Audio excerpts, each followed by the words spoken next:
I'm trying to smile more in my videos.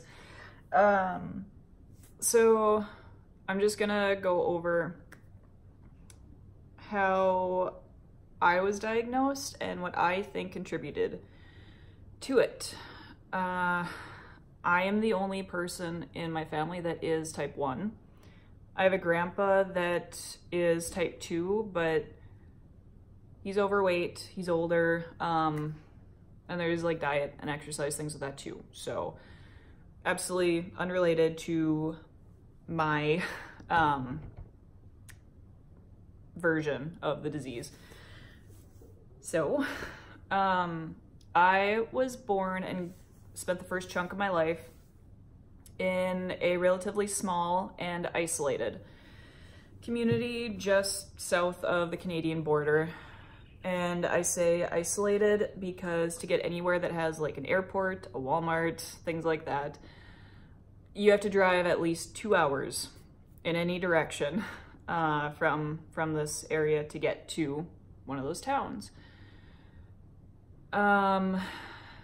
So I was 9, and it was the first year I was allowed to go trick-or-treating, which I was so excited for. And my friend Ashley lived in town, so we went trick-or-treating around her neighborhood. I was the cutest Velcro tiger on that street, if I do say so myself. And I had been having problems with going to the bathroom. I was thirsty all the time. And my go-to drink was Kool-Aid because it was so satisfying to take those 2 scoops of granulated sugar and put them in there. And it comes in different colors and flavors, and you stir it and you can hear the sugar just grinding on the bottom of the pitcher. But we did our regular, you know, trick-or-treat, beg for candy stuff from house to house, and we were winding down for the night, and I didn't make it because I had to go to the bathroom. So I had to borrow, you know, underwear, pants, things like that. And it had been a growing issue. I couldn't make it through the night without waking up to go to the bathroom, and if I did not wake up, I wet the bed. Not what you want all your friends to know. Sleepovers at friends' houses, I always wet the bed, always wet the bed. So, you know, parents would tuck me in with towels underneath me, and it helped a little bit, but it didn't.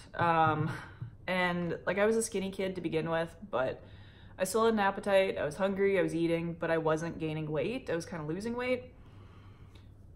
So a few weeks after that, hang on, backtrack here. So there was a really bad flu that went around the school, and like, there's a lot of kids at the school. My class was really big. I want to say we had 5 classes of like 40 some students, whatever 5 times 40 is, you can do the math. And flu season is just a natural part of life. Every year when it gets cold, you know, people are around each other more often, but this flu was really, really bad. I remember laying on the living room floor, staring up at the ceiling, and I remember seeing like the knots in the wood moving. I had a really bad fever and, you know, throwing up, the runs, all that comes with having the flu. And I mean, it went through the school just like any flu virus does. A lot of people got it. So then we went into the clinic for a checkup appointment to see what was going on with me and what have you. So the nurse, you know, checks my blood sugar and the results come back, and I remember she said that the blood sugar is really high. You know, she's at 687. You need to get to the hospital. You need to go to the big hospital, because it was like a satellite site.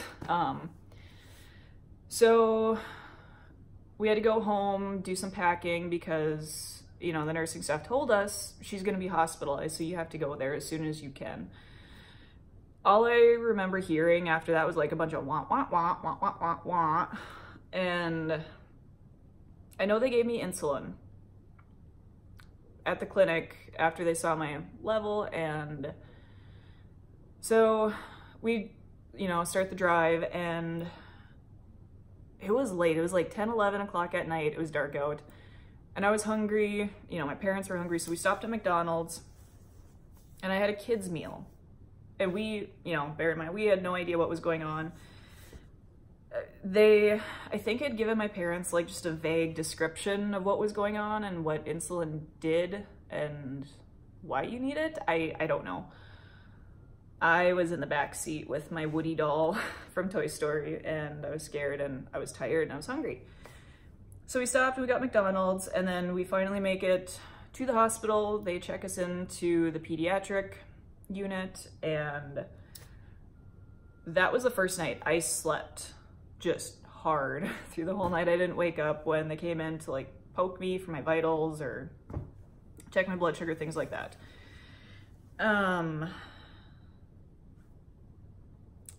You know, and then there's like the whole learning curve that comes with becoming a newly diabetic. And it was Thanksgiving or the day after Thanksgiving, that's what it was. I was so mad. Nobody would let me have blueberry pie. I wanted blueberry pie. You only get to have blueberry pie at breakfast at Thanksgiving. That was a lot to take in. And like I brought up the flu just because, so it's a small community where we were living at the time, and I know within like a few months there was like other kids in the elementary that became diabetics as well. And we had moved like a year after this. And we would go back to visit family and whatever, and they're like, oh yeah, by the way, have you heard about that new center they just built? It's a diabetic center, because there's all kinds of them up here now. And it was, you know, after that flu, and the causes and theories is gonna have to be a whole nother video, but I personally think that flu had a big portion of what contributed to my body just being like, no, pancreas is done. I don't think it was part of Halloween. I just remember that being one of it was just a big memory with how all of this started forming. So, but I was 9 when I was diagnosed. And back then it was juvenile diabetes. It wasn't like a strict type 1, type 2, whatever. And I know people get diagnosed with it now, like in their 20s.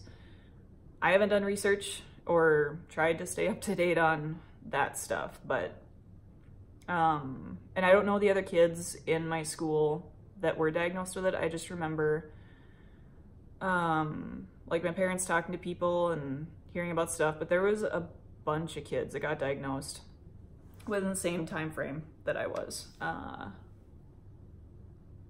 Yeah, I thought this video would be a lot more in-depth and stuff, but that's what I remember. I mean, of course, like the whole diabetic education, I have one of those bears to practice your injections on. I still have that, but that's a whole nother subject. But that is how I was diagnosed, and it was terrifying. I don't think back on it too much because it was a dark, it's not good memories, but I'm ranting again. I do this. This is becoming a trend. All right, I'll see you next week.